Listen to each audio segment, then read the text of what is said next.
So with a bit of luck, this is going to work. I'm hanging out in darkness because I'm kind of spent after all the bug fixing of this morning. That's okay, I'll be seeing a screen soon enough. Hello there.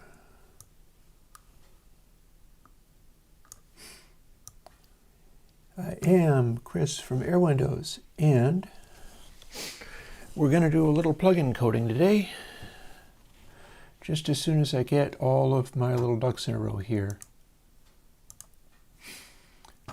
Not going to be my most efficient day as far as having that going on, because I was more than a little bit distracted by how the rest of the morning went. But let's fire up our chat window capture,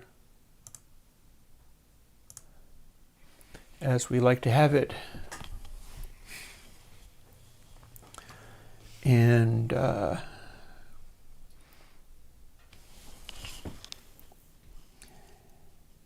yeah, and we'll see how this goes. I think people were waiting for me to show up this morning, which is understandable seeing as I had to do a bug fix, so I wasn't online when I was expecting to be. But having successfully done that, it's all good. I'll fuss with my screen a little bit. The effects, yeah, I'm nobody's dad, my friend. On the other hand, I suppose you young scapers want somebody who is acting like me or whatever. They're like, please, can you be my dad? I'm like, here, buy my plugins. Let's see, let's switch over to the laptop immediately because my screen, with its lack of lighting, is not anything too spectacular today.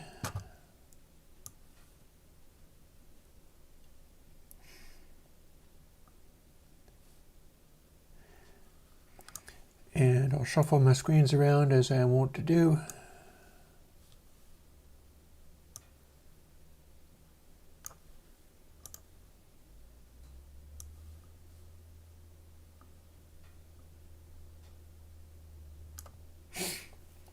And there we go. Alrighty. So what was going on this morning was that people were having problems with Galactic. I just released Galactic. It's a pretty cool plugin. I had some fun making the video for it. One of the things I had going on in the video was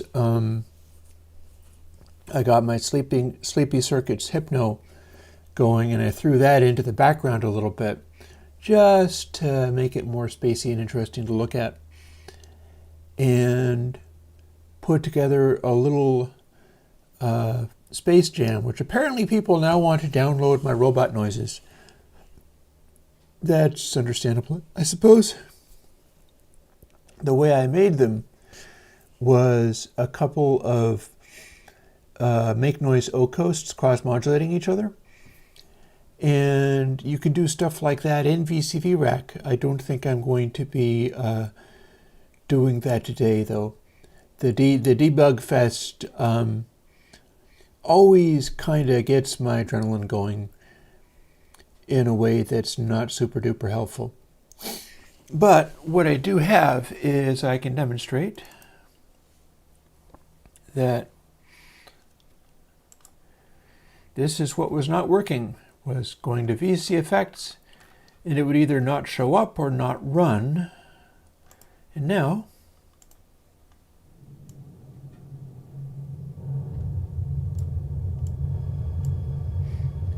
it does run.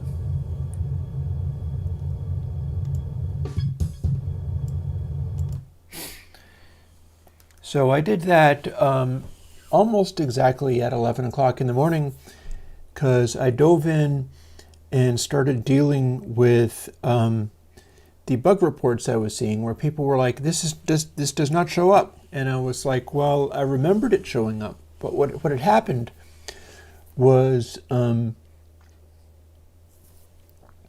last stuff I did was set up terminal to do my my plugins are now stored here in this folder.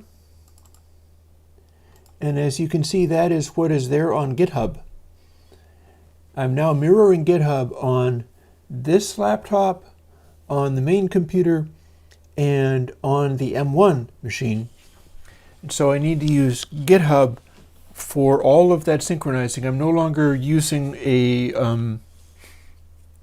USB stick to move everything around, although I'm still moving the plugins around with it, because it turns out I don't feel like synchronizing the build folders for everything. So I'm still taking the built plugins and moving those around. But as far as the code and stuff, I now no longer have to copy that stuff over and run the Microsoft created graphical user interface version of GitHub to do it, because I can run a command line version of Git on this old laptop. And I had to do authentication with an SSL public key, but I worked that out the other day and worked out the commands that I need. And all that was happening with, here, I'll show you. Let's see. Little text wrangler, and move this away from hiding underneath. So basically all that was happening is when I was using the graphical user interface version, and you know me, I should be disrespecting all the graphical user interface versions. It's been driving me crazy because that is a Microsoft provided program. Microsoft bought GitHub, and I'm using GitHub to synchronize stuff at. And they keep throwing updates on this program. So every time I try to use it, it's like, oh, hey, we're going to install some new updates. You're going to love them, I'm sure. And I'm like, no, I'm not. There's nothing I want you to do here. There's nothing I want you to change. I really get worried about all of this stuff inside the program. I'm raising my voice, so let me turn my microphone level down half a hair. There we go. I do not want the program changed out from under me every 2 seconds. So all it did was this. When I would open it up and it would synchronize with whatever was going on, it would be doing this.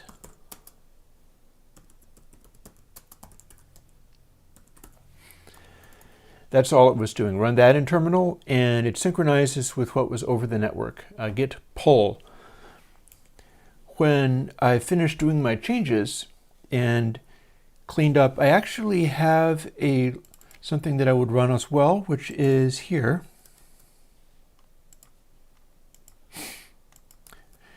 I would run this in the folders, and what that does is that goes and finds all subfolders from where it's run that are called the build folder.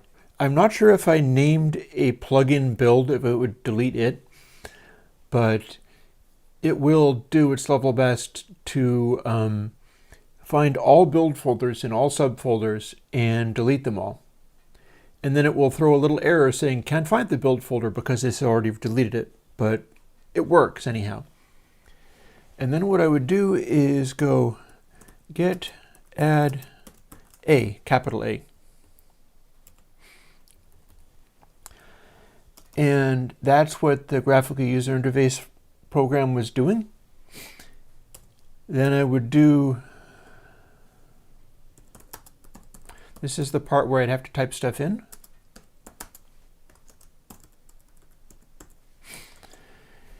And if I type that in terminal, that does the same thing. You have to be in the right place for the Git repository, and have the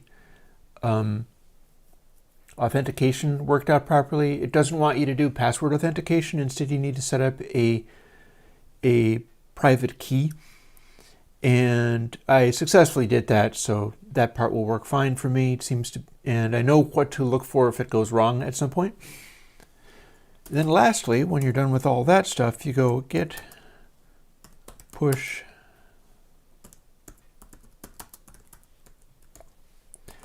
that's it. That's everything that the graphical user interface version was doing. So now I don't have to be confined to whatever Microsoft is willing to support as far as a GUI application is concerned, and it'll be fine going forwards, including running it on the new M1 or just whatever. I'm running this all in the terminal now, so Photos and stuff, yup, as far as I'm concerned, it is superior to Microsoft GitHub program. And if only because it's not going to be constantly badgering me with like, oh hi, installing new updates, installing new updates, installing new updates on something that I don't want changing. And that, I got busy doing that. Thing is, there was a problem. And I was working on this here. I don't know why the date created is that, but and I had put, for whatever reason, I went and copied the new stuff like Galactic over into the new GitHub arrangement, threw away the folders I had on the desktop, and then made it synchronize, thereby deleting the new stuff that I had just done. And I went, oh no, all of my copies of Galactic are gone, except for, no, that's not true, because I had the Ubuntu Studio Linux, and this, remember, this is a stereo effect. It's not a dual mono effect. So the audio unit was also stereo. And so I had a copy sitting in the source code. I'm not keeping the source code on the Windows virtual machine, but the Linux virtual machine gets a collection of all the little source code snippets. Namely, looks just like this. It looks like this, and there's a build folder in the Linux machine, and you go here, and let's see, Galactic, and you've got a copy of the important VST files. Now, the thing that's going on there is I went, oh, I've got my files back, yay. So I went into Linux, I copied it over to a USB stick, I moved them back, and I set about redoing all of the Galactic builds from scratch using the existing VST build. So I had, you know, the Windows and the Mac sorted out, and I already had the Linux build, and I needed to copy stuff over to the audio unit, but it was fairly simple because it was a stereo audio unit, so it turned out to be not that hard, and that was a few hours of work doing that. And then I copied over what was in the Mac build, but notice this. When you go to the Mac VST, you see that it has this in here. Normally, when I'm doing this, I will like rename the program, and then I will run Text Wrangler on a multi-file search, and I will take this master file here. See, this is currently called VST master, and I've got just a zip file of it, and I'll go looking for gain and replace it with, so I'm explaining this is what happened today. And it might slow down the building of the new bus colors, but that's fine, because that could be a number of days of work doing it. I would do this and look for other.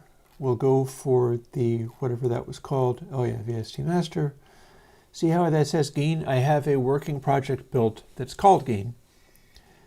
And so I'll choose that folder, and I'll tell it to replace all references to gain with Galactic. What that does is There's 26 references in gain CPP, 7 in gain H, and 7 in gain proc. And it needs to change those from gain to galactic in order for the plugin to work. I already had these 3 files from the Linux build, so I thought I was all set, but I did not have this. So what was happening with the version that did not work, but which the PC version and the Linux versions worked, only the Mac version did not work. I had missed this file. I had missed the info plist file that doesn't exist in those other ones. And what it said was that. And so when I ran it, it couldn't find the plugin. And a number of people commented on that. I had, I think, been using, I had a working VST, but at the last minute I deleted it by mistake and had to rebuild it from the Linux version. And this is the bit I missed. So when I went and did it from scratch, like walking through it step by step, this part got fixed. And it changed to, actually there's another copy in here somewhere. Oh no, it was also here. And so these 2 words got changed to Airwindows Galactic.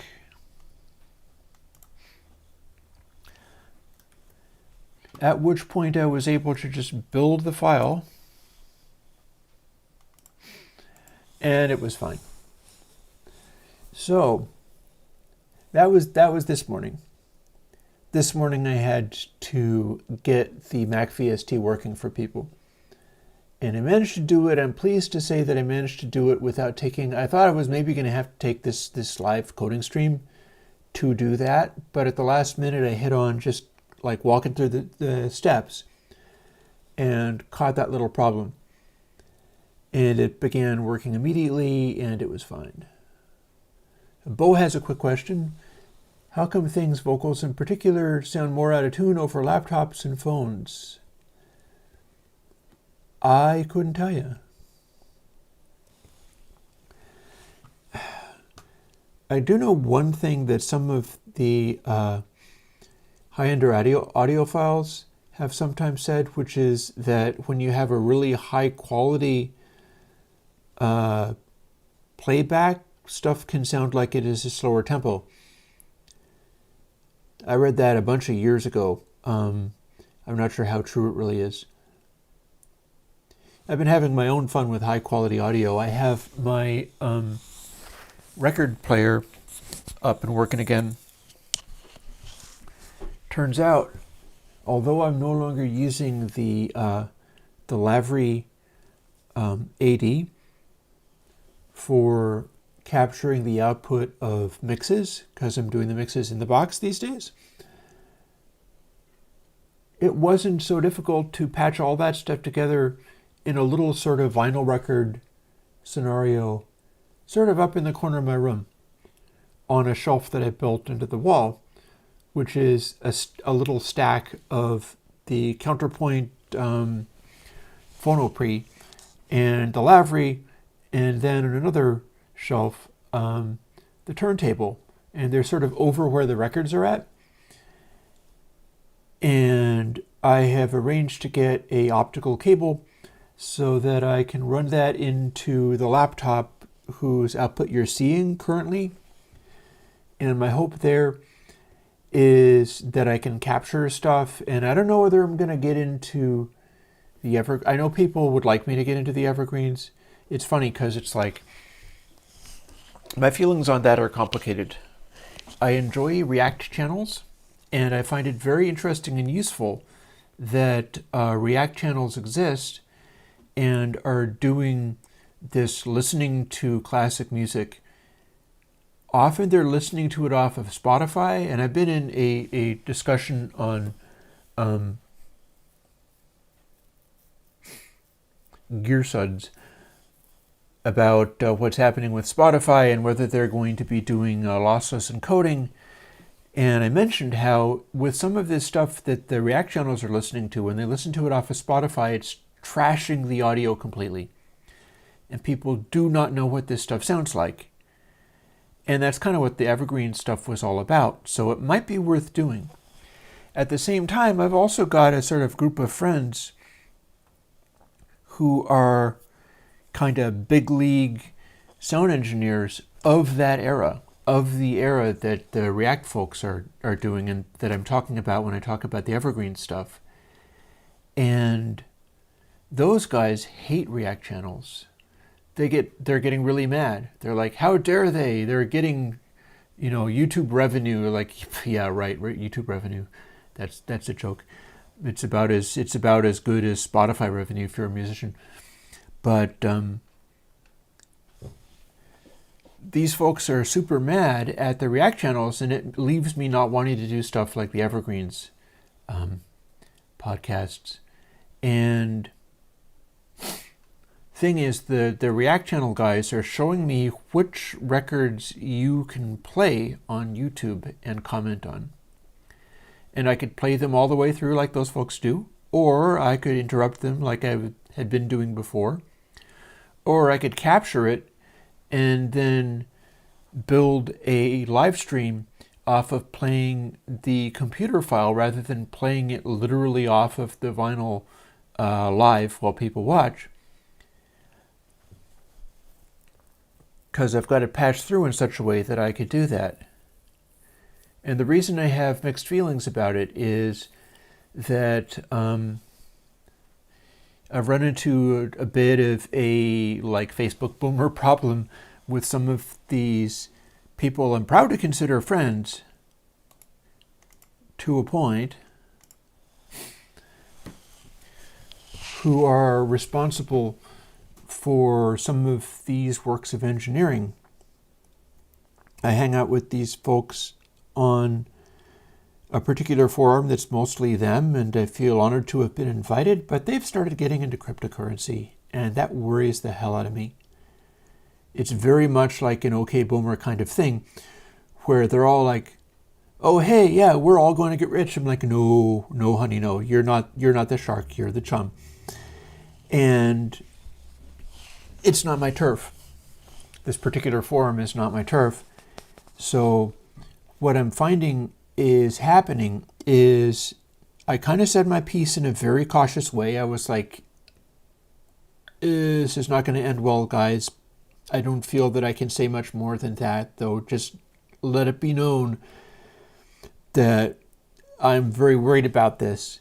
And they're responding with like, what? But we're all going to become millionaires. And I'm like, no, they're not.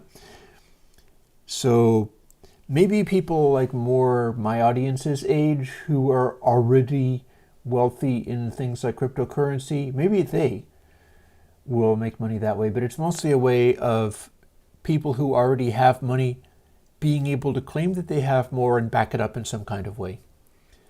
This does not exist to make aging classic rock sound engineers have a retirement. That is not what that situation is for. So I'm deeply worried about that, and it causes me to not be as anxious about doing React video type stuff that they would disapprove of. Because I feel kind of like, okay, well, now they're doing something that I seriously disapprove of, and they're going to be hurting their own, like that crew is going to be hurting itself through buying into this stuff. And I can't do a thing about it. But if that's the best they can do, I'm not sure I need to observe their sensibilities about things like the React videos.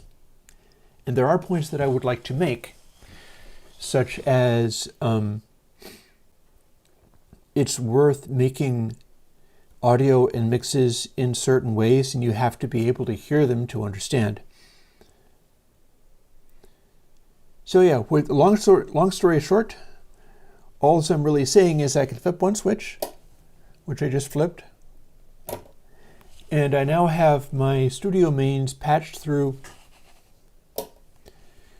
to the vinyl record player, which is way over there, mind you, so I could put it on, but I can't actually fuss with it that much, and it'd be off camera while I did. but that is ready to go. In fact, I even have, check this out. I'll play a little snippet. This is something that I got off of a capture like that. This is off of Jerry Garcia's first album.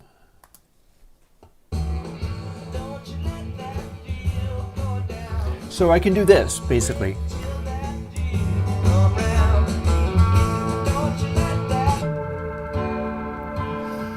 And this is what the vinyl sounds like, although you're hearing it over my speakers.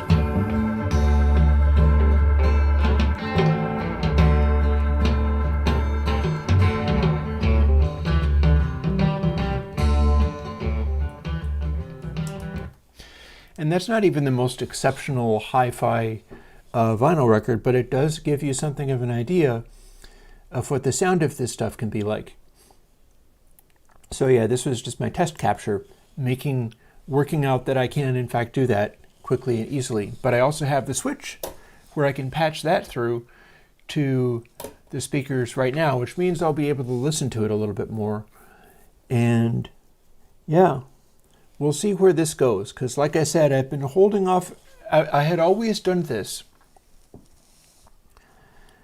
very much privately on just the Patreon. And that was because the first thing I tried to do was the Beatles, and the Beatles block everything. And so I just concluded, okay, you can't do this. And then it turns out that a bunch of the React folks, like much younger people on YouTube, found a bunch of stuff that they were fine with. And I went through my record collection and came out with like this many, like a stack of records this thick. Not this wide, this thick. All of which have been played on, like, gosh, here. I'm going to grab the cable. You can still hear me even if you can't see me, and in this way, like here, I will move some half-completed projects out of the way.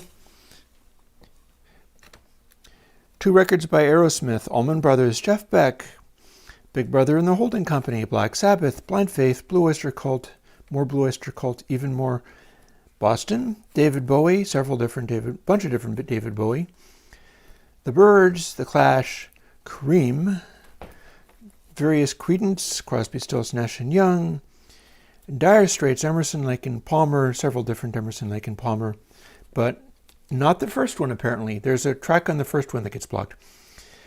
Fleetwood Mac, the 2 biggest California era Fleetwood Mac. Foreigner, Peter Gabriel solo albums, Marvin Gaye's What's Going On, Genesis. This is all stuff that I can play because the React channels are doing it. A bunch of different Genesis. Jethro Tull. Elton John. I got several different Elton John here. Judas Priest, British Steel for some reason. Mahavishnu Orchestra, I think. Steve Miller Band. Joni Mitchell, much good Joni Mitchell. Mike Oldfield, some more Mike Oldfield.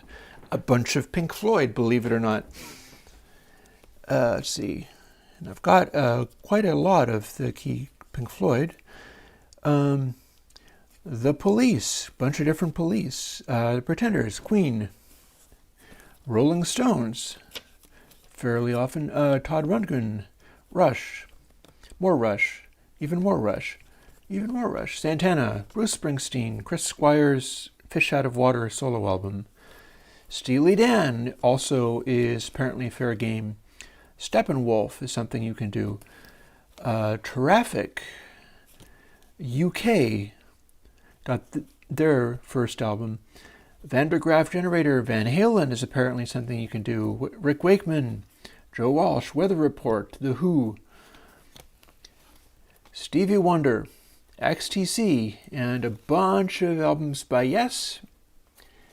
There's Neil Young, and there is a smattering of Frank Zappa that I have seen people actually use, and ZZ Top, that was engineered by one of the people that's really mad about the idea of people doing React videos. And that's perhaps one of the reasons why the concept has shaken me up, because you wouldn't want to do something like that if you knew the artist was like, "You suck. How dare you?" Well, it's not specifically the artist, but the engineer is going, "You suck. How dare you?" And since that is somebody that I know personally, I'm not happy about that. But yeah, 2112 is in the Rush ones. And that is not the whole collection. That is just everything that I have seen React video people play from beginning to end without commentary or interruption. They are not trying to bypass Content ID. This is stuff where the artist has waived Content ID or is not enforcing it. And that could change at any point. Like, for any reason, that can change. That is purely on the whim of the copyright holder. But all of this stuff is the stuff where there has been at least one React video maker who makes a point of playing the thing from beginning to end without editing or changing, and not over speakers either, but actually playing it as well as they possibly can, which is generally by Spotify, and that's where I have a problem with it.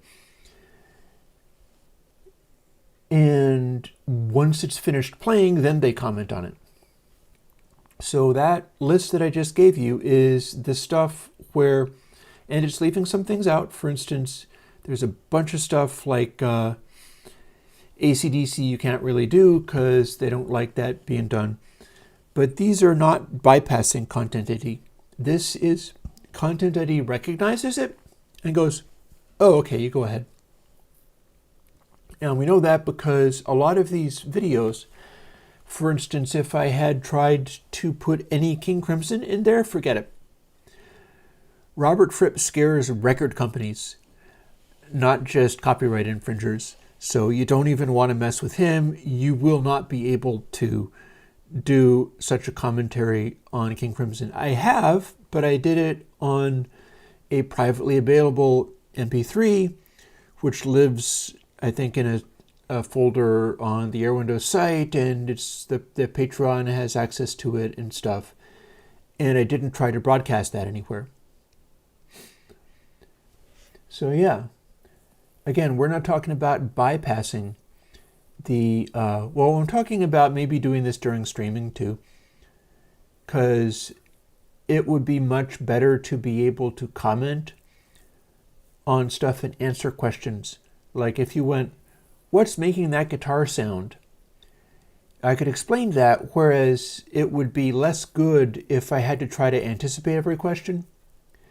You know, like you'd go, "Is that a moving coil microphone on the drums?" And I could try to work that out or whatever, but I wouldn't be able to necessarily answer every question, and I wouldn't necessarily be able to get them all right. The folks that I know also kick up a big fuss over Rick Beato, perhaps with more legitimacy, because unlike these young kid React channels, where that's also where the lines get blurred and weird a little bit, because with the young kid React channels, they're basically enjoying it. They're just, "Oh, wow, man, this is so cool." Whereas Rick Beato tries to analyze things. And my friends in the business say he's getting it wrong a lot. Which is like, I guess they're watching different videos than I have, because I felt like the stuff that I liked from Rick Beato is things like he analyzes what makes various Police songs amazing. And he picks stuff like Synchronicity 2. He picks some pretty abstract things where the chords that Andy Summers is going to, which may or may not have been written by Andy Summers. It might have been Sting writing that stuff. But they went to some really unorthodox chords at times, and Rick makes the case of like, that is why this music is great. Listen to all the incredible, interesting theory things he's doing. And that part's true. Apparently, he also talks about engineering in such a way where some of these folks that have done the actual records are calling him out and going like, he's got it completely wrong. And I can't speak to that. I don't know the details. But I'd be getting into the same kind of hot water there, because I would be commenting on what this stuff was and what was being done there. Like, for instance, with our little burst of Jerry Garcia. So you'd have stuff like this going on. In theory, we'd be able to listen to it at a reasonably high quality. And you can tell certain things about it, like the way that stuff was mic'd changed over the course of the 70s. And what we hear here is clearly old school miking. So you've got a sort of room drum mic, and it just, there's distinctions in how this stuff is done. And I've learned enough about it that I can be fairly certain of some of it. And that would be a fun thing to do. Maybe I'll pick a day to do it or something like that. Like today, I need to start doing a little bit on this bus colors because I said that I would. We can at least look at it and start putting it together.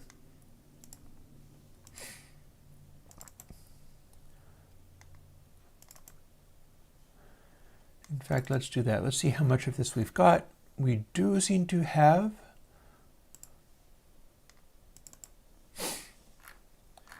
this going on. And did we, in fact...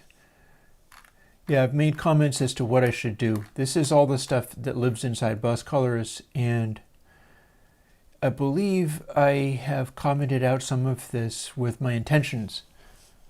So it might be a few weeks of working on this, but you're seeing me take it on from a fairly beginning stage. And we can talk about that if people are interested in how bus colors worked and continues to work.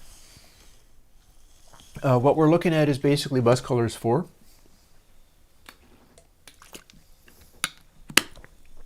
And we're going to extend it into bus colors 5 and figure out what needs to be changed in order to make it come up to speed. Will my Frippertronics delay scare Robert Fripp? No, absolutely not. I don't actually have one. Oh, God. I don't actually have one. Not yet. I should make one that's good and long, like a minute-long delay or something like that. The trouble with that is I tend to worry that it's going to crash the computer or whatever. And I needed to get to the point where I was doing this undersampling. I need to first make a tape-style delay along the same lines as what we've got there, iron oxide 6, which is also due to show up. And yeah, one of my intentions with Bus Colors 5 is to make it connect to...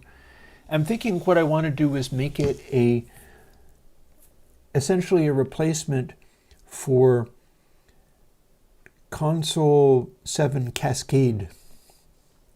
I think it needs to have that extra gain in there. And I'll need to figure out what I can do. Maybe not push it quite as far, but voice it and set it up in such a way where you can saturate it a lot more. Because the thing about Bus Colors 4 and including that in the console system is my previous ways of building that have been to make it so that the console system takes out the distortion that was being caused. And that's not necessarily what people want out of bus colors. They don't necessarily want the coloration, but then any saturation to be removed again. So I'm thinking that Console 7 Cascade is going to be my model for what Bus Color 5 needs to be. It needs to have more gain on tap and still work within the system. So I'm going to be voicing it in that way. And possibly doing it... I'm trying to think about... there is a gain plugin I've got in there somewhere before I was doing the filtering. And the gain plugin that I have in there somewhere brought in additional stages as you cranked it up. It would be essentially doing a I wonder if I can find that. Let's see if we can find which one that is.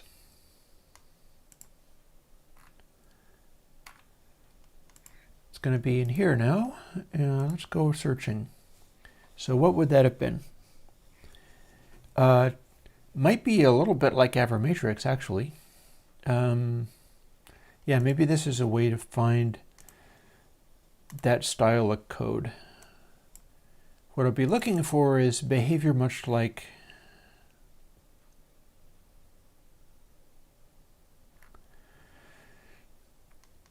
okay, that does it, but I don't like the way that it does it, so it's going to be something else. Distortion, maybe?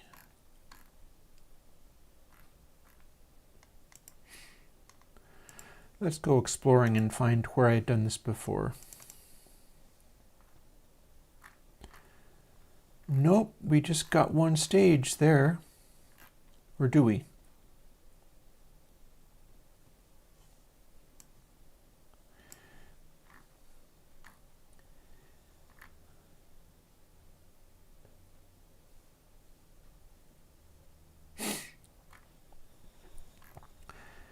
I'm not really quite sure what we're doing with stages here, but this is not what I had in mind.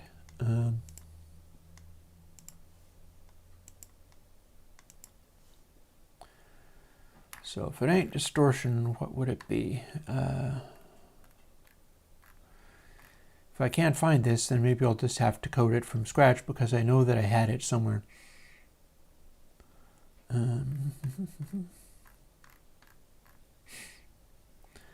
It wasn't a version of density. It wasn't distortion, apparently. It's not going to be drive.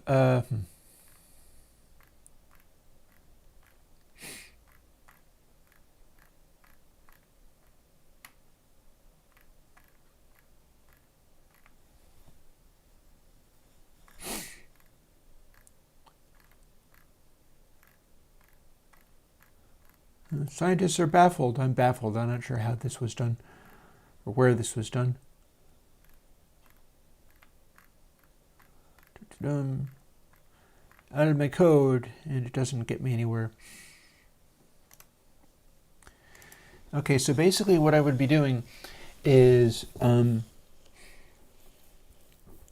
making it so that as you increasingly engage more distortion, it starts bringing in other levels. Let's open the other one and show what it's not.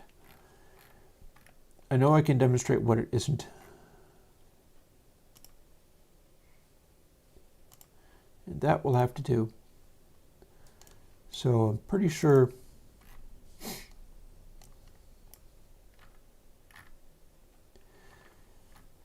see, here's our console 7 cascade.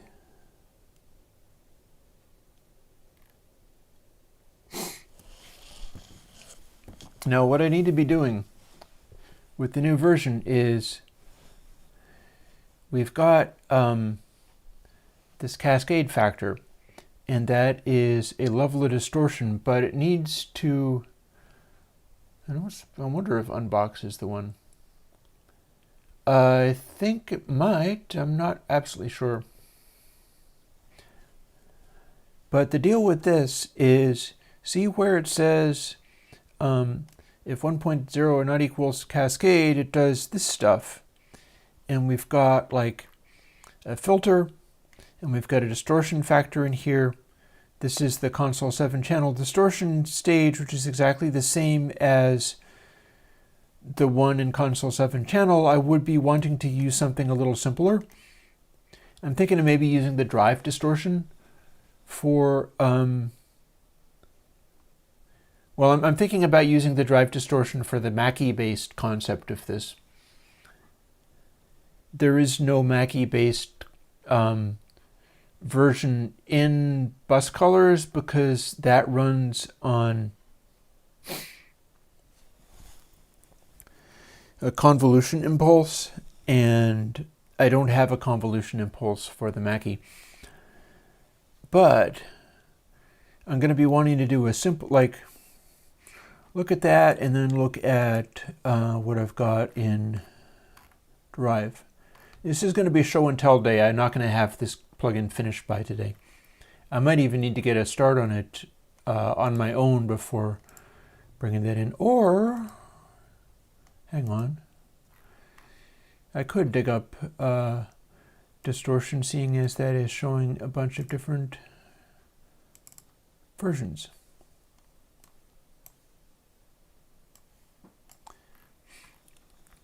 So here we have a variety of different things.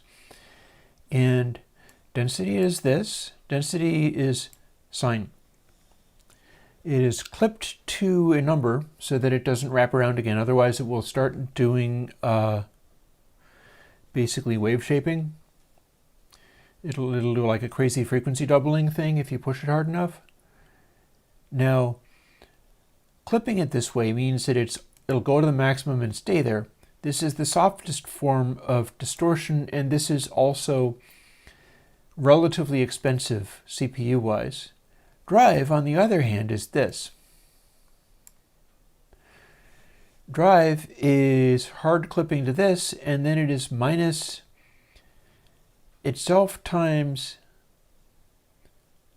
absolute value of itself times 0.6. I might even be able to rearrange that, because you know if you multiply input sample times input sample, it will always be positive, because the negative times the negative will give you a positive result. So this could see that might be worth fooling with today, rather than getting completely buried. I'm more than an hour in. I do not have the stamina today for getting the new bus colors finished, but we might have time for experimenting with some of this distortion stuff. And that could be worth a jam. But this is Drive. As you can see, this is a much simpler process than doing a sine, because a sine is a very complicated process. It's a heavy math there. And Spiral is sine times the absolute input sample divided by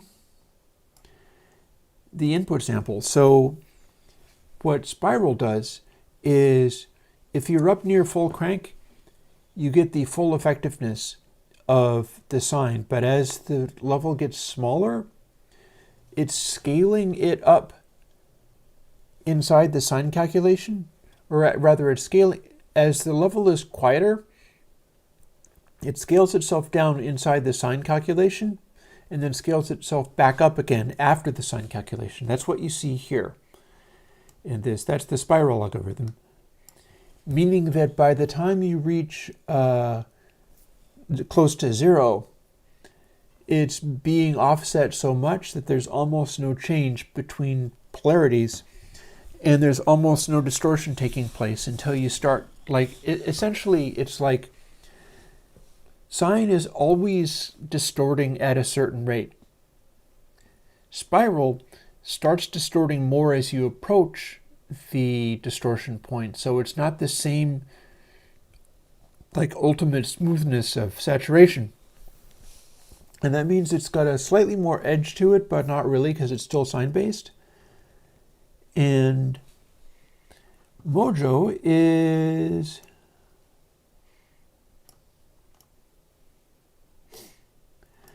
another variation on the sine based thing and offsetting it. Instead, it's input sample times input sample to the power of 0.25, and pi gets involved there as well, and 0.5, and then the output is times 0.987654321. It isn't necessarily exactly that number. It just got really close to that number, and I was like, why not? This is amusing. It's like a magic number. It doesn't have to be exactly this. That's just an output scale. And Dino is using input sample to the power of 4. Technically, I might not need to do the absolute value here. It all depends upon, if you multiply a negative number by a negative number, you get a positive output, and I'm wanting a positive output for this. So if you can count on that happening, I guess it depends. It's sort of a belt and suspenders thing of trying to make sure that it's the right thing. And then again, if dyno is not 0, because we're going to be dividing by it, then sine input sample times dyno divided by dyno, and it's also got a level of change there. So that's how some of these algorithms work. And again, the Mackity algorithm is going to take some doing, but I'm going to be wanting to do something closer to drive, so maybe that's worth exploring a little bit today. And again, what's going to end up happening is we'll have the distortion stage, which currently that's what this is. This is the console 7 channel distortion stage, which is a lot more complicated than any of those. It is sine inputs. It's like a spiral also combined with just density, with various sort of magic numbers involved, to get a particular result that works with console 7, but it is more expensive computationally. And the trouble with console 7 Cascade is we're doing like how many stages of this? 1, 2, 3, 4, 5. And no matter how you've got it set, we're going through all of those stages. I'd rather not do that going forwards. That's what I did for this. I'd rather do it so that as the increasing gain keeps getting pushed, we bring in additional stages of new gain and filtering. So that's my vision for the new version of bus colors, is gain staging akin to console 7 Cascade, but you need to be able to dial it back until it's less thick and heavy, there's less going on, less processing, less calculating. So yeah, tell you what, let's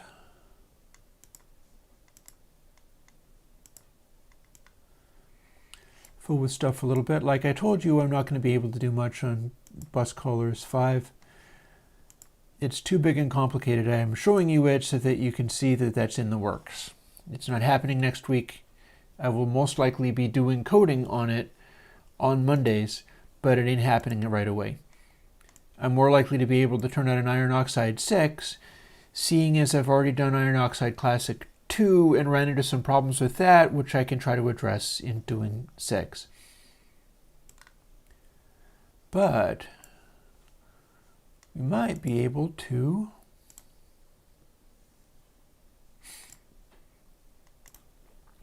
fire up a new plugin, and maybe we'll build this bit by bit.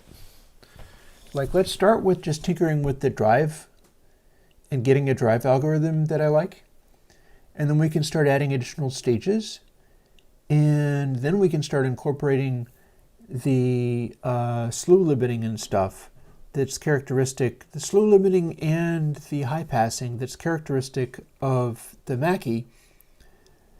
And I'm going to have to test the actual hardware out. Sitting over there, I moved it over there, but I'm going to need to run like my drums through it. Like I've got stuff like this. Firing up. So that's a relatively new drum recording with the good microphones. And if I take this and run it through the actual hardware and study what it does, I'm more likely to be able to get the desired result on a plug-in version of those. I'm peering over to see what the 1202. I'm trying to see what the actual the box was. Give me a second.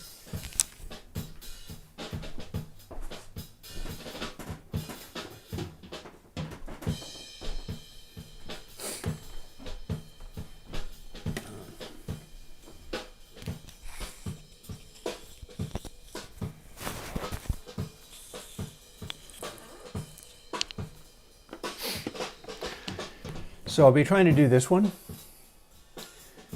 It is called Micro Series 1202, and it is not the VLZ, it's earlier than that.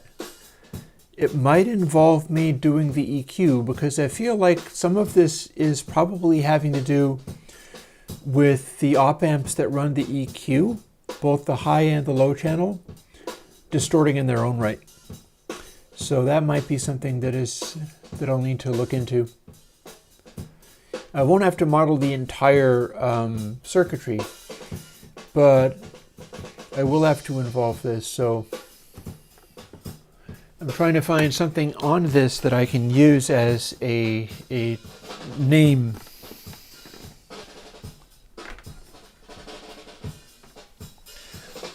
We'll call it Micro Mac. How about that? How's that seem? How's this for a name?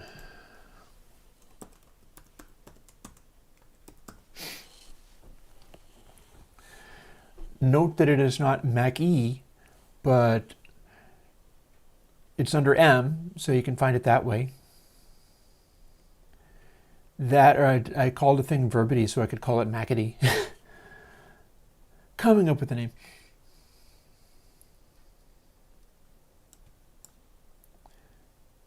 I'm actually quite tempted. I'm quite tempted because the thing about the name Verbity, which has turned into one of my benchmark plugins, is that was just a gag. It doesn't really mean anything and it doesn't really relate to anything. It's a reverb, but it's just kind of like making fun of the idea. So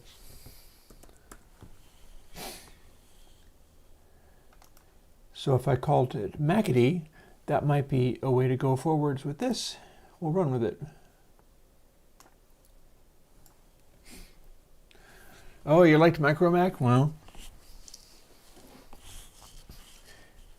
you didn't like it fast enough for me to run with it, so hopefully Mackity will also work. It's under M anyhow. In fact, if you were looking for Mac-E, you will get closer if you were looking for this. And if I grab this part out of that,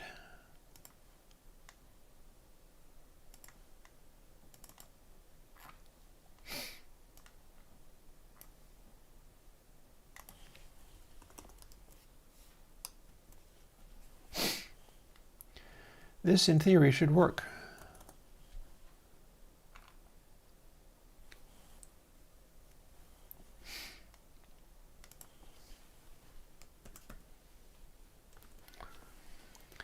We will crank up the maximum gain a little bit and we'll see whether this builds.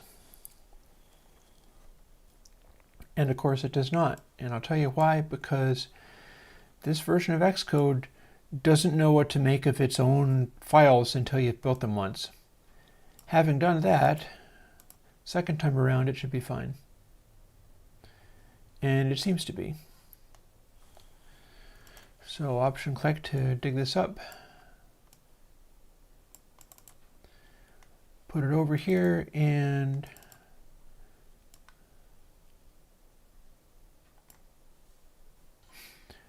drag it to the relevant place.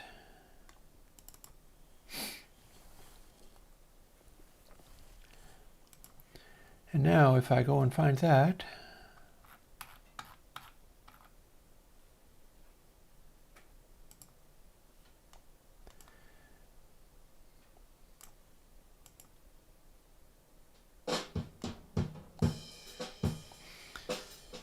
so our gain now goes here, but if we push this farther, we're going to start getting distortion.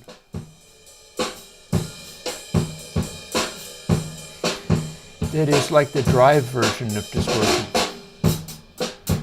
And indeed, I do think that it sounds kind of like what we were used to.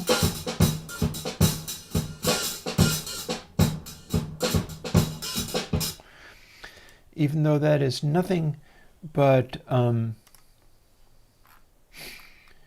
one stage of that. So now let's see what we can get out of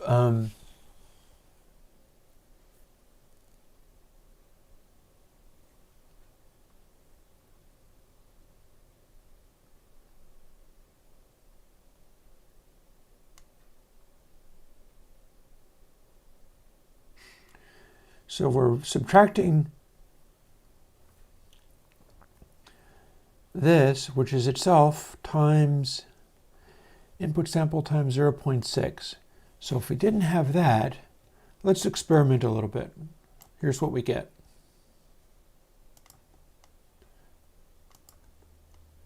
Without that scaling factor, we have input sample times input sample times input sample.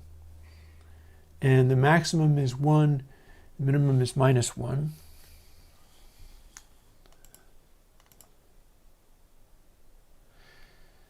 So now when we fool with this, it's going to sound real different. Specifically, it's going to act weirder.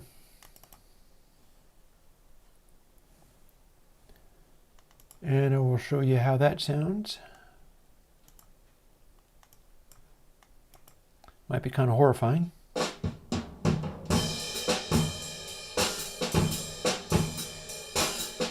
It's got a much quieter output now. But another thing we can find out is that if we run a sine wave and we run it on that, cranked up as far as it'll go,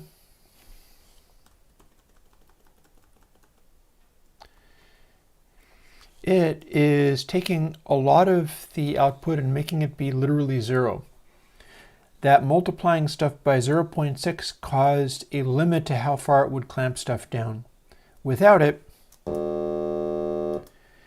we've got an effect where as it gets louder, it crushes itself down to silence and stays there.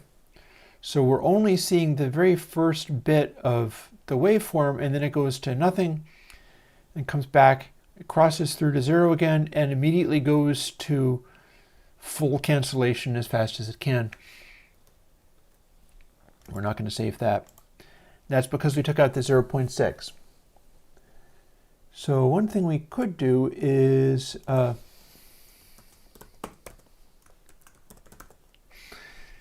wanted to work out whether we needed these absolute value factors.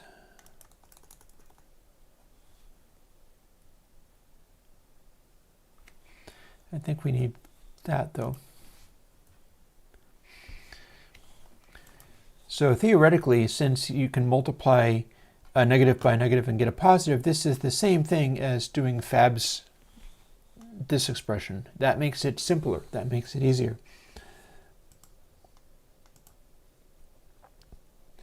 And we're going to quickly check and see that it is doing the same thing. Otherwise, we'll figure out something else to do.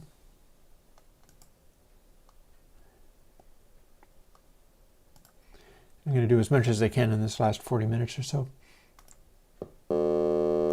Sounds like it's doing the same thing. Yep.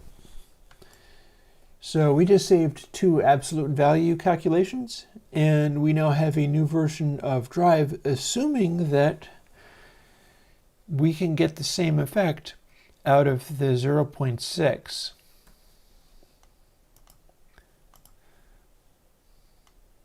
Let's find out. Actually, I have a better idea. Let's use one of these sliders.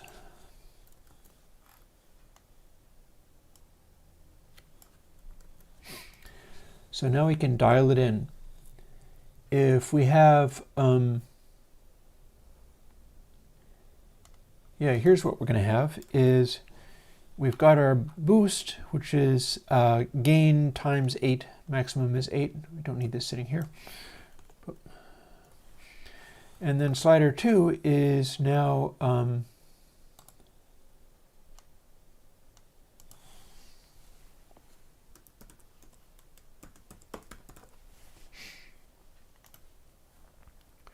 up, except for we also want to remove it from this, otherwise it won't let us use it.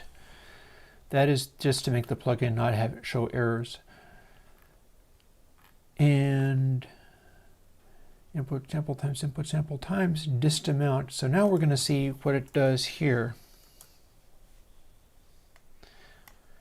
And we could even skip that, not worry about that so much. We'll figure it out later. because it's yet another multiply. Maybe we don't want that. This is like the exploration process of a simple distortion.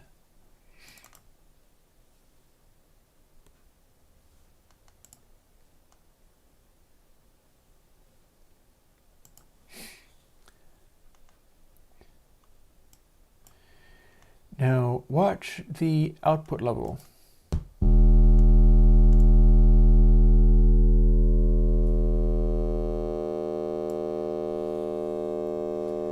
Now it's just a weak buzz.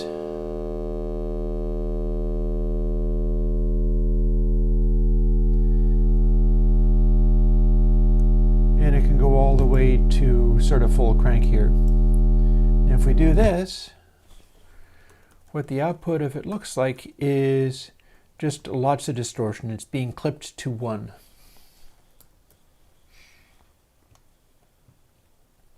I could just normalize it and see where we get with that too.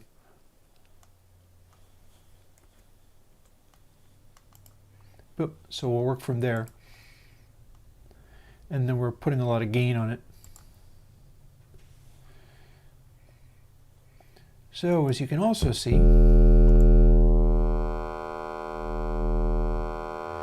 if we do this, we've got our heavily suppressed thing. What's happening is as soon as it starts swinging, it gets suppressed again, and it goes to a silence. And only when it's the value starts getting smaller do we start getting back out there. That's what this algorithm does.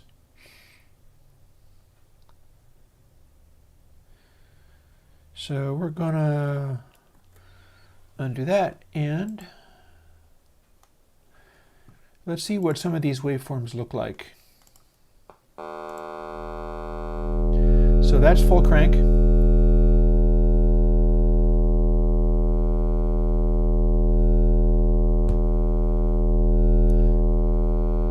So hear the slight extra buzzing on there. If we take it from here, what's going to be happening is that the waveform is going to swoop through, and then as you can see, it swoops through and then doubles back a little bit. That's where we start hearing that little buzz on there. Otherwise, we have a fairly distinct corner on there, and let's demonstrate that too. So we're kind of tuning it by ear, but it's doing specific things.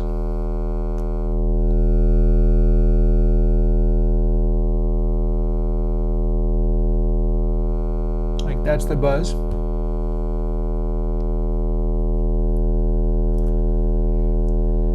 And then that's the opposite side of. There's 2 points here. Here's a point that is slightly different, and in this one we're getting a sharp corner as we hit that point. You see there's a sort of a corner here. It's going up and then it's kind of abruptly stopping. What we're shooting for is a situation where it will round off this corner a little bit more, and we might have a way of finding that by ear.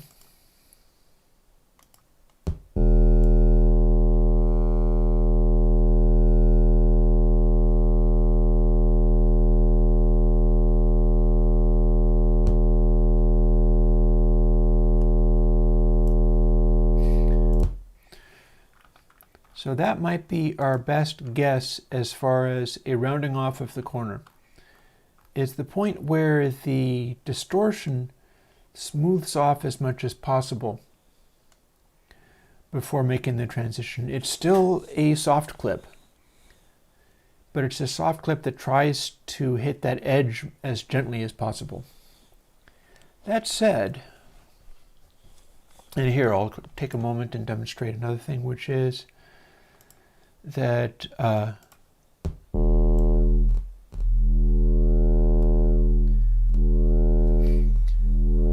notice how we have a kind of filtery effect? That's because as we hit it harder,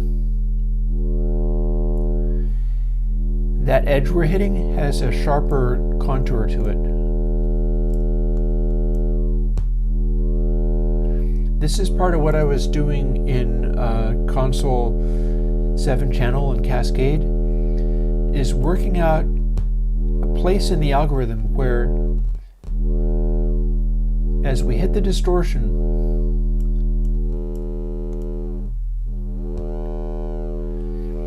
I had the least tonal change as we went farther into distortion. Like as I exaggerate it, it sounds very filtery. It sounds like a synth filter. This we don't want.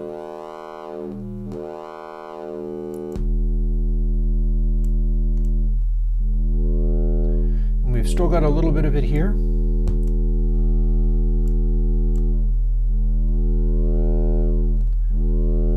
Kind of hard to get away from.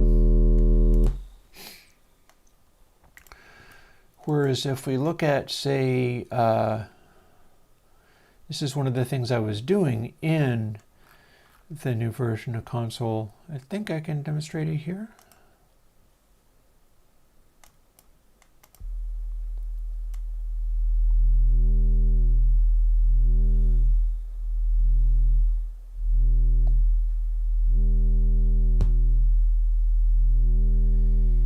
Minimum tonal shift as we hit that distortion point. It's not supposed to sound like a synth filter.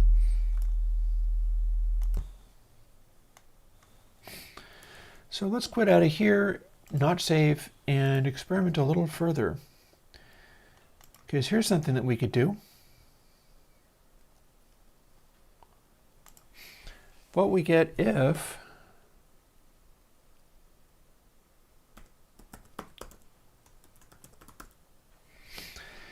we add another stage of multiplying to cause this transition to ramp up even more aggressively.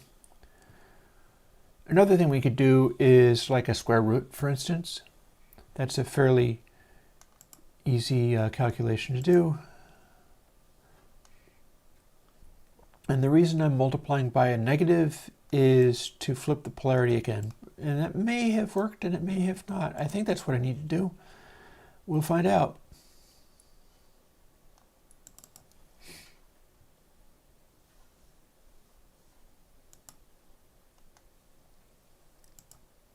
Oh, not that one.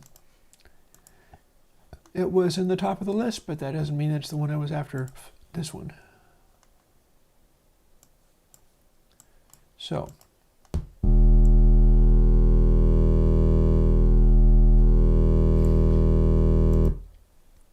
So as we multiply by the negative, we get this. That is absolutely not what we had in mind. So we might have to do an absolute value on that one, or go extra hard and multiply it yet again.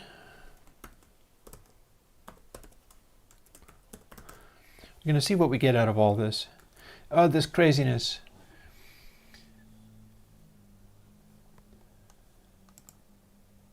You saw how that was asymmetrical? Yeah, we're trying to do a distortion algorithm that is interesting, useful, and doesn't use the those expensive functions. We're trying to get something a lot simpler and funkier. And we'll find out whether that worked. But firstly, this is probably going to solve that issue of it being only one polarity. That said, it might not be useful.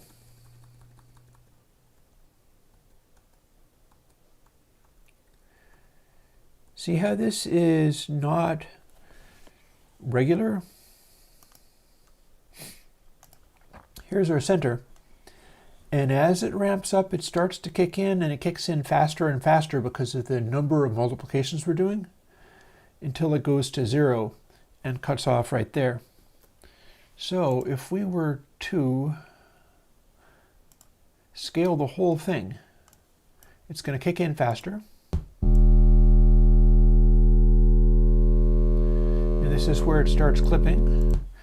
As you can see, this is where we get that point where it's kind of cutting out. And doing this much with it might actually be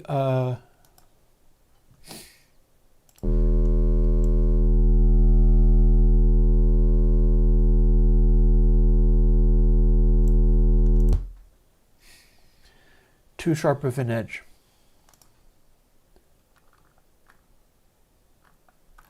I'm not sure because it's kind of got something going on there.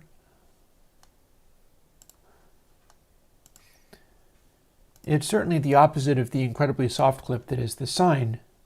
Let's listen to what it sounds like on a real sound, seeing as this is what we've just been doing. We've been fooling around with this. It's still set at that volume level. Now it sounds like this.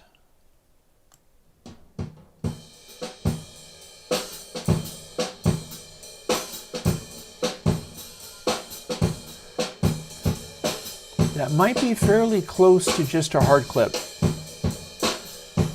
Is the sharper we get on this stuff, the more we have to just filter it to avoid the aliasing concerns. Like the sharper of an edge we produce, the more of an issue that will cause.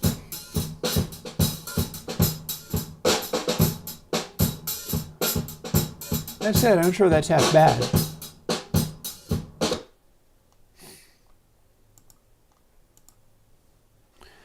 So that's what we've got with this. It's 4 stages of multiply. That means that for most volume levels that are not pretty darn close to 1, the amount of subtracting that it's doing becomes very, very small. And the distortion amount is how we catch that maximum level setting. So now the question becomes, do we scale this back in any way? Like this is commutative, so technically what we can do is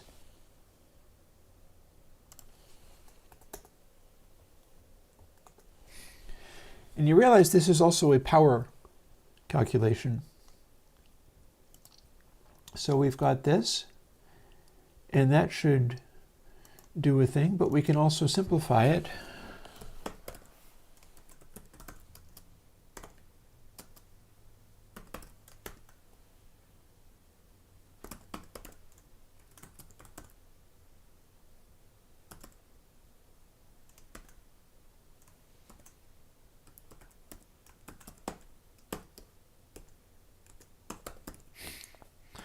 In theory, that's the same thing. We will find out.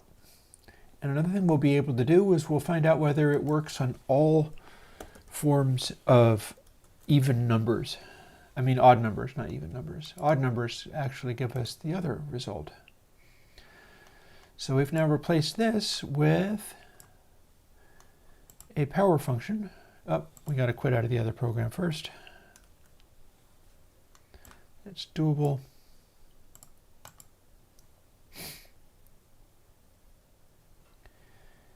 And having done that,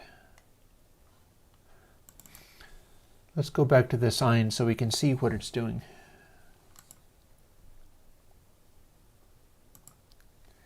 And it should be the same thing. And that is in fact acting like it's the same thing. So this is functionally the same as going input sample times input sample times input sample times input sample. Like that times itself 5 times is the same as power comma 5. Power input sample comma 5.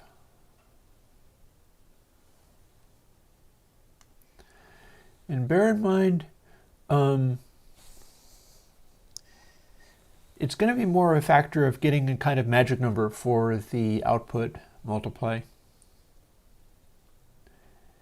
And hang on. let's quit out of this, not save that. So one thing we can do is power input sample comma 3 times this amount. We can scale it up and down in this way. We have now established that that works.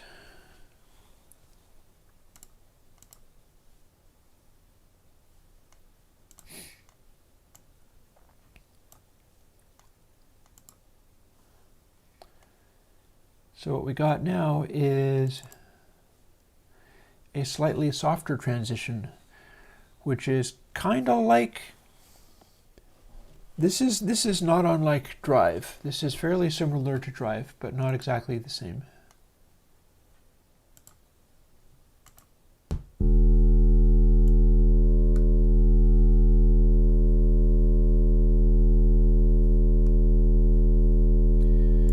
That is about the point where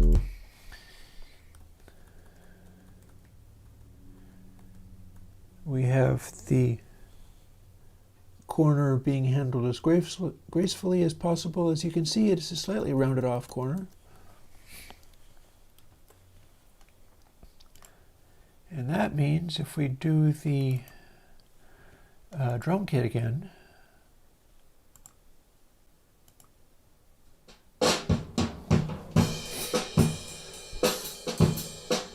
so it becomes a question of figuring out which one sounds more like, hang on. We're going to drag in another control.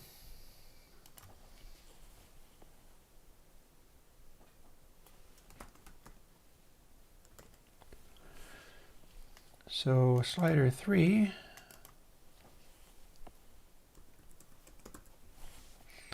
Actually, hang on, let's do that. Well, no, I might as well do it here. Guys, I'm only going to be deleting this one.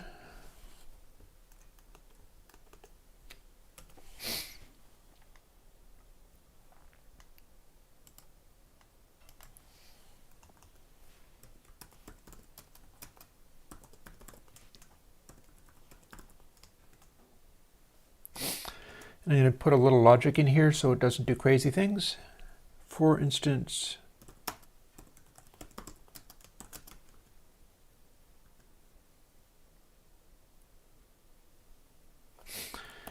I think I have to put parentheses in around this.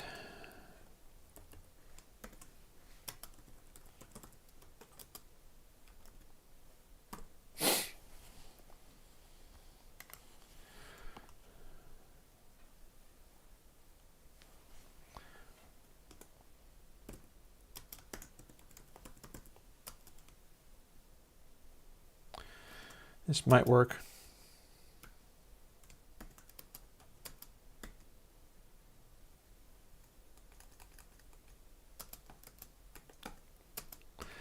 And remember, double equals is for logic operations.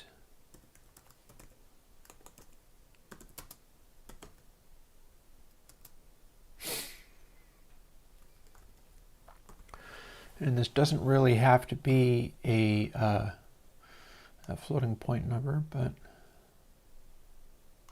actually, in fact, let's not have it be. Let's have it be an integer.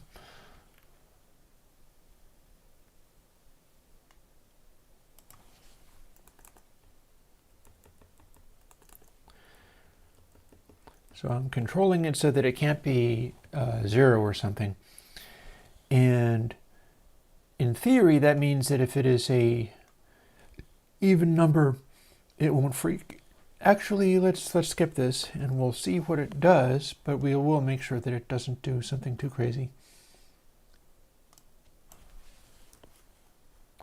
Bet you guessed I was going to put it there.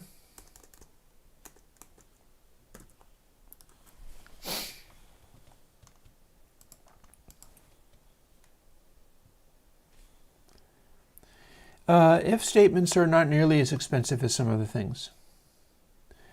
Like math, like sine or whatever, is way more expensive than an if statement.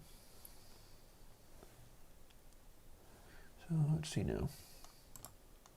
Do we build? We'll build.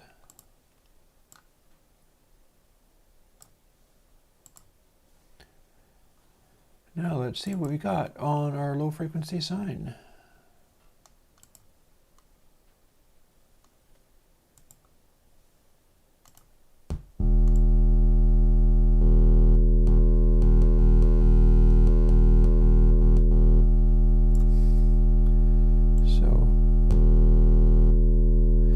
So when it says 2.48, that's one of the asymmetrical ones. Looks like this. We're trying to avoid that stuff. We're trying to avoid it going in the opposite direction, because rather than using everything to subtract, some of these calculations cause one of the sides of the distortion to anti-distort, to become added to instead, and that's what's causing it to do that. So that means we can dial this around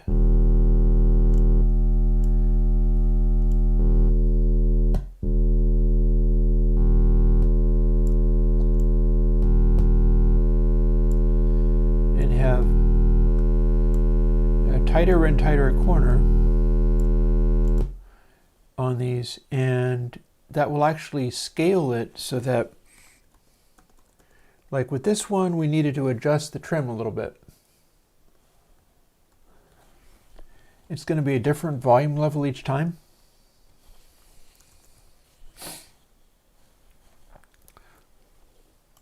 Did I just comment that other thing out? I did. Let us now see whether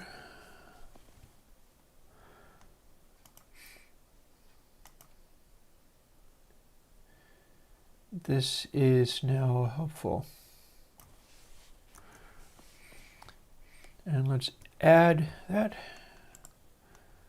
And let's see whether this arrangement of it gave us all the desirable outcomes or all the undesirable outcomes. You can see we're doing like a factor mod 2 equals 0, then I'm offsetting it no matter what it is. The question becomes, where did that take us? And we'll be finding out real fast. It's either going to be all clip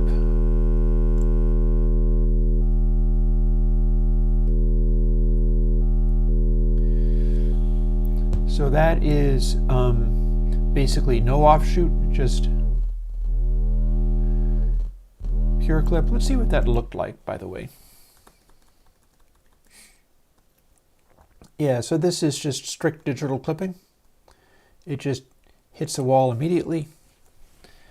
And it did do what I had hoped. It did do what I thought. So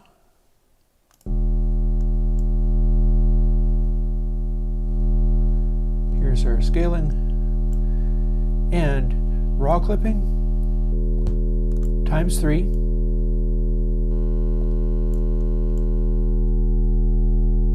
Times 5.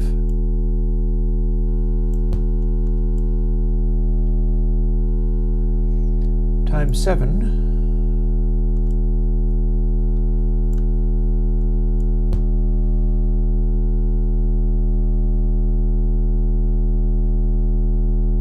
And times 9. And every step of the way, we're getting a sharper break on this corner without having it be quite digital clipping. It doesn't ever quite hit, and it always turns around a little bit. So that's going to voice the distortion products different ways each time.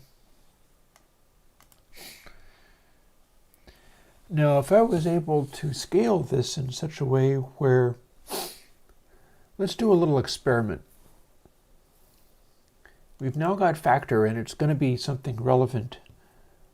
And dist amount is scaled by get parameter kparam2.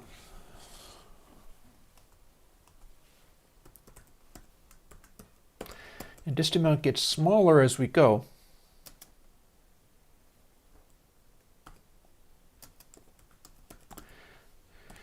So is it actually scaling according to how many of these stages there are?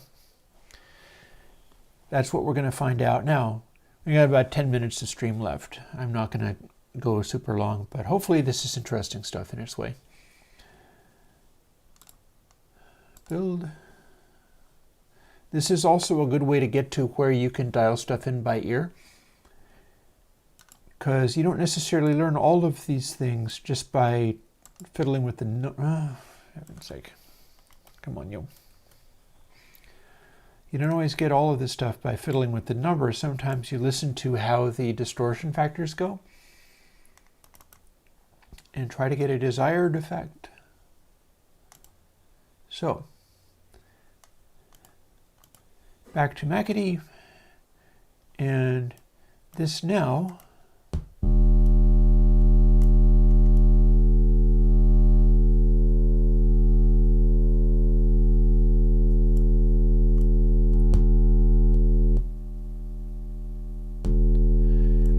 here's our first level.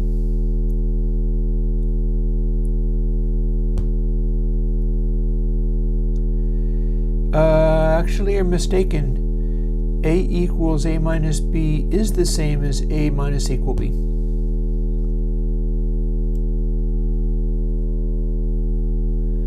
So hear how it's making the slight harmonics here and here.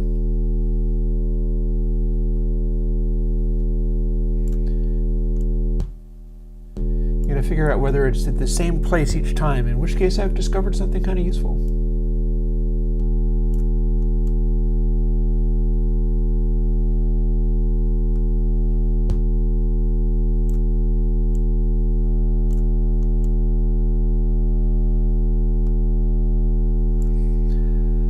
Let's see if we have a slight wraparound here. And by wraparound, I mean it goes back down again. I don't know if that is. I'm peering at it pretty closely. Not sure if that is. Well, there is something that I can do to exaggerate this. I'll go back in again, but this time dist amount times 2, so I can get more than I did, because I'm scaling it back down again. We're doing this dist amount, but then it's also divide by equal to factor, and I'm going to see whether this stays along that line. In fact, I can even crank this up. I won't need to crank this up anywhere near as much as this, but we can see how much farther it can go. We'll compile it. And let's dive into our sign again.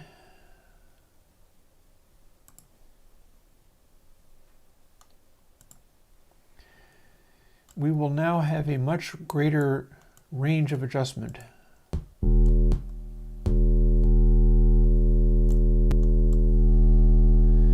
Buzz on this side, buzz on this side. The question is,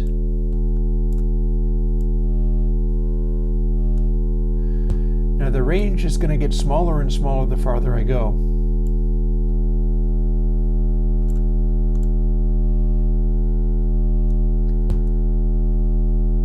And I would say it is acting more than a little bit like, and the sharper it gets,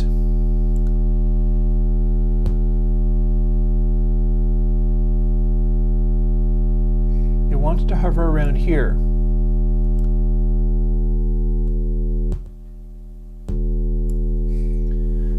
So there's our softest clipping. And we could also incorporate the even-numbered multiplies just by throwing an absolute value on one of them.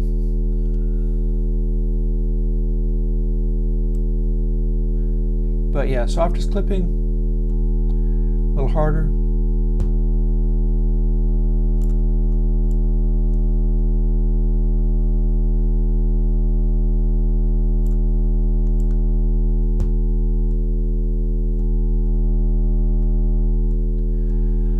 So now our question becomes this. We've got this clipping. Which of these sound most like the Mackie op amps distorting?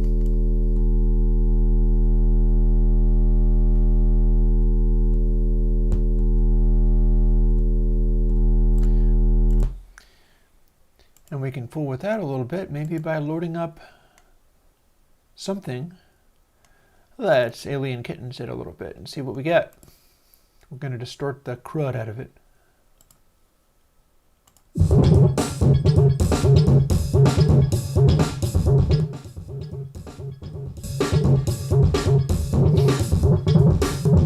So softest clipping.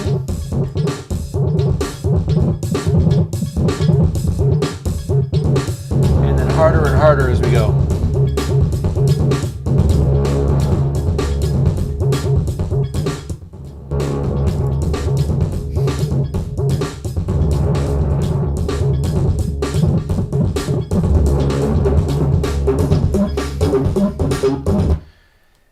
And I feel like that is beginning to show us what we want, so let's take this back down to 10 or less.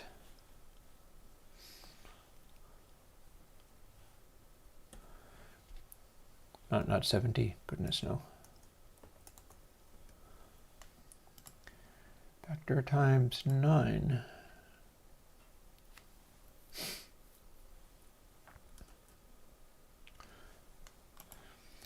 We'll build that, then we'll have a little more subtlety in our adjustment. And we're going to listen to what that sounds like. Because the next step becomes running the same wave file into this so we have a reference. So we can listen to the thing go and then run this and see which of our settings starts sounding the most like the box. We're not doing that right now, but we can adjust between some of the basic settings.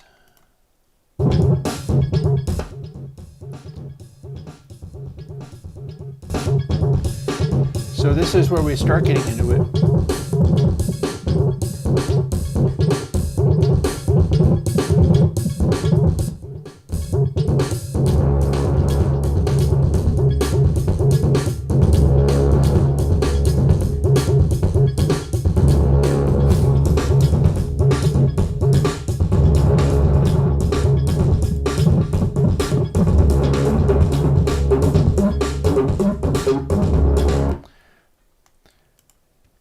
And not into that right at the moment.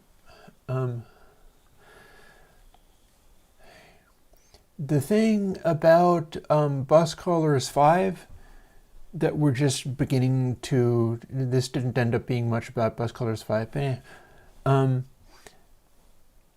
lot of it is going to be different, and I'm not sure what you mean. So let's continue.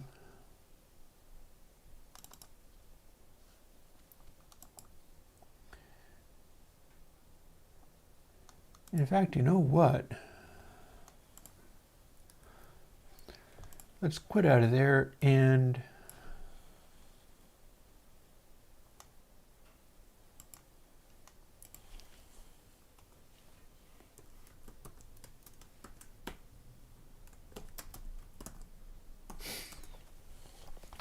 we're going to make gain become huge. Let's completely slam these drums to beyond all reason so that we can hear what they sound like.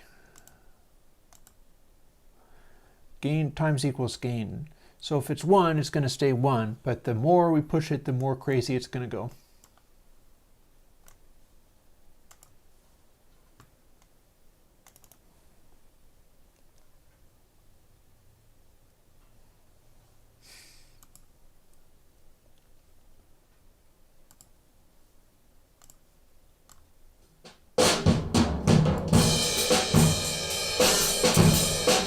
That's a lot of distortion.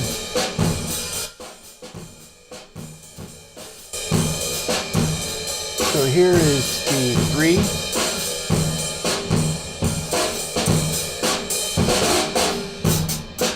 Interesting, I hear changes in the hats. Hats are a little softer here.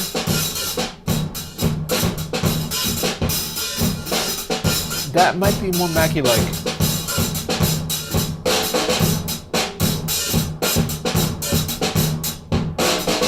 So that's 9, 7,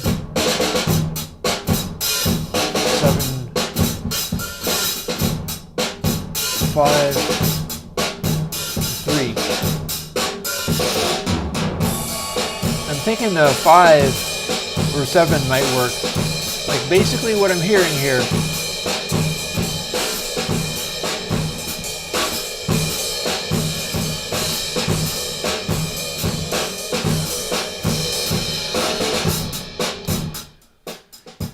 So basically what we're doing here in the appalling over distorting that we're doing is we're listening to the difference between this algorithm that's subtracting relevant amounts of, it's changing the rate at which it curves over, and it's going between input sample times input sample times input sample, that's 3, to input sample, etc. 5, power of 5, to the power of 7, to the power of 9 at full crank.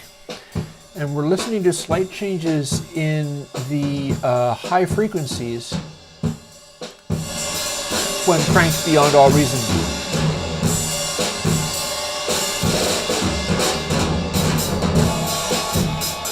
That's a little sharper. That's a little sharper still, and then full crank is 9.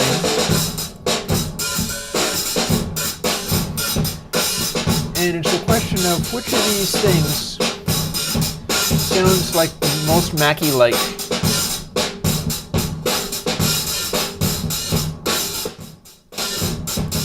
So there's our 3. I think that's too soft.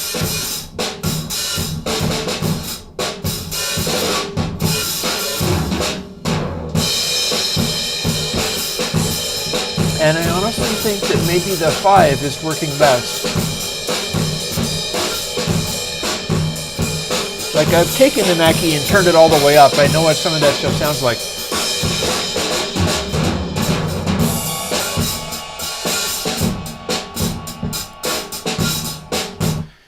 Now that's with lots of aliasing though. That's the thing. I mean, this is a 96K. So there's a certain amount of room there, but there's a lot of aliasing in that. And it's only one stage of distortion as well. So it's like...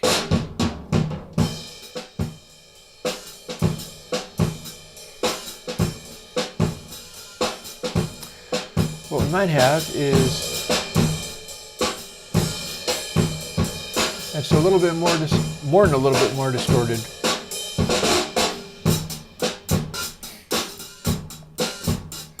We're basically trying to voice it like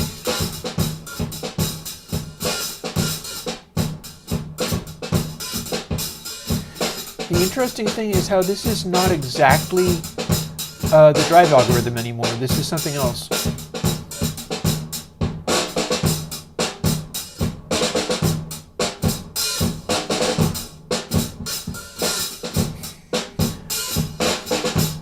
And the idea is getting the way that it approaches that distortion part to where it does useful and interesting things sonically.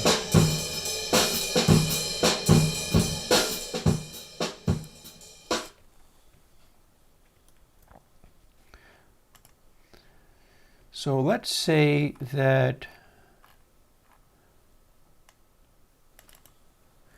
5 is the amount that we're going to like as far as that is concerned. And we can also go and check that back out again because we had another value in there too that seemed pretty stable. 0.442.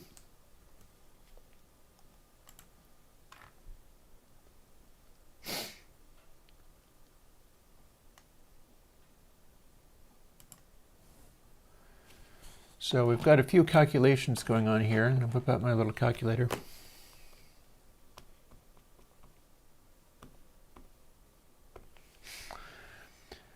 Becomes 0.884.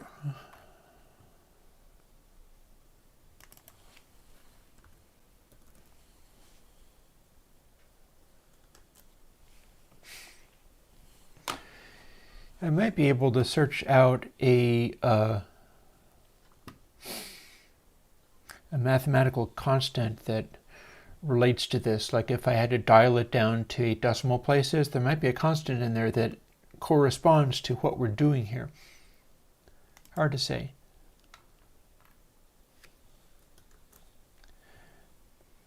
At any rate, we do now have this little chunk.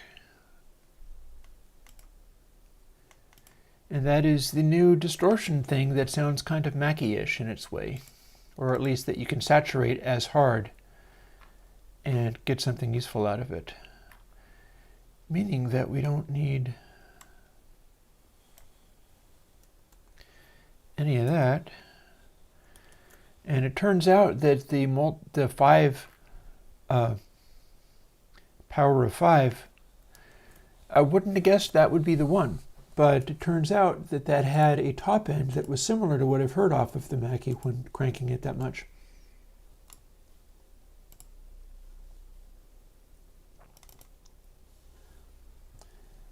And we haven't compensated for the output at all, but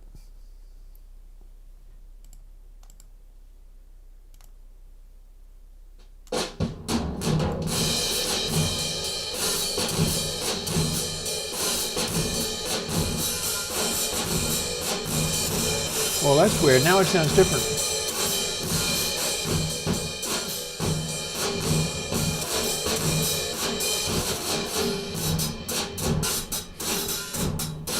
Interesting.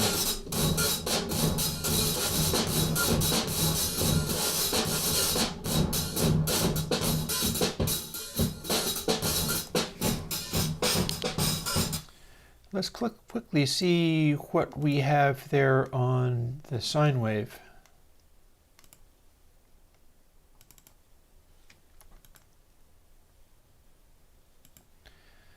Like what happens here?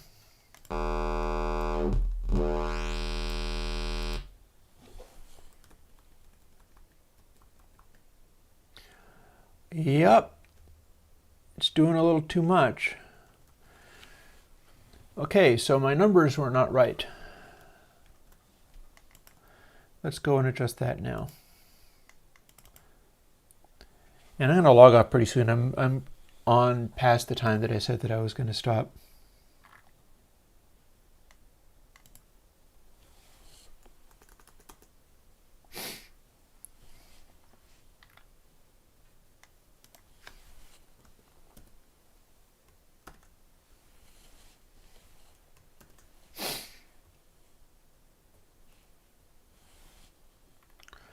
Oh, and you know what? I know exactly why that is.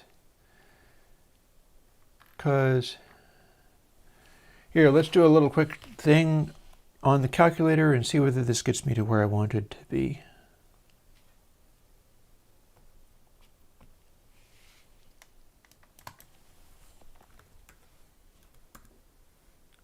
Remember, I divided that. I didn't just multiply it by 2.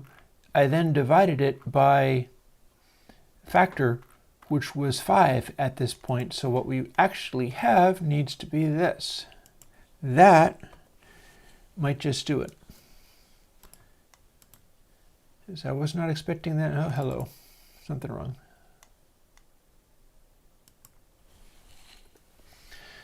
We don't care about this. We're not using it. I'll just leave it there.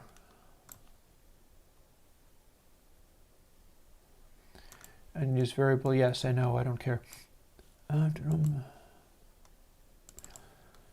do the sine, see whether I got that sorted out. If I did, I'm going to call that a day. I'll play the drums over it again, and then I'll call it a day.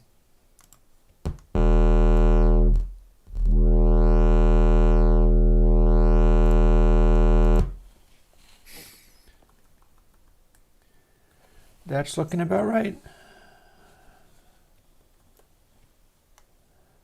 And we will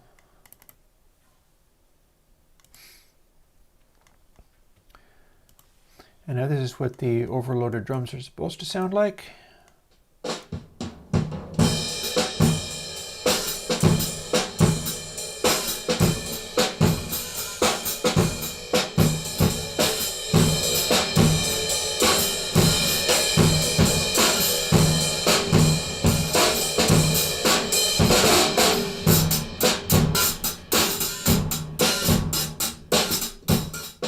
groping towards Mackiness.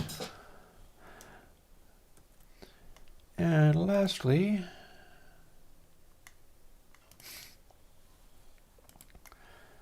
let's throw Alien Kittens on there as a full range thing.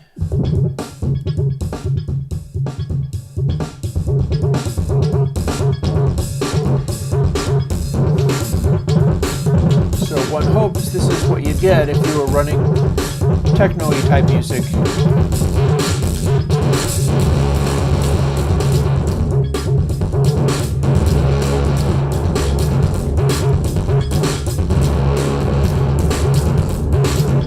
Yeah, that's kind of usable.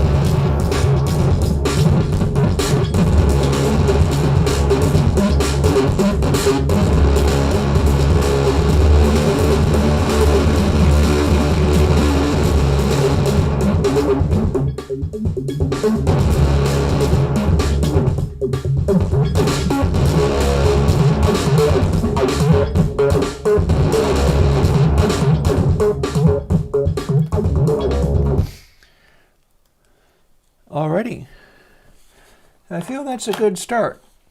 I think I can probably, we'll revisit that coming back next week and stuff, and add some of the other things like slew rate distortion. But starting to get, like, especially if I do a couple of stages of that, I feel like that can get kind of useful. Might be worth fooling with the topology, seeing whether I run high gain stuff through the EQ channels and whether splitting it into multiple bands and then bringing it back together. There's experimentation that can be done, clearly. But for now, I'm going to hit the wrong button there. For now, I am going to call that a day, and we'll get back to that next week. I'll see what else I can bring out in the meantime, but we will continue pursuing this Macification thing. I'll see if I can have some audio clips of the legitimate 1202 being distorted, because one of the neat things about it is that when you turn up the line in all the way until it's like supposed to be mic input, you can slam this about as hard as that. It really does get ridiculous amounts of gain on tap.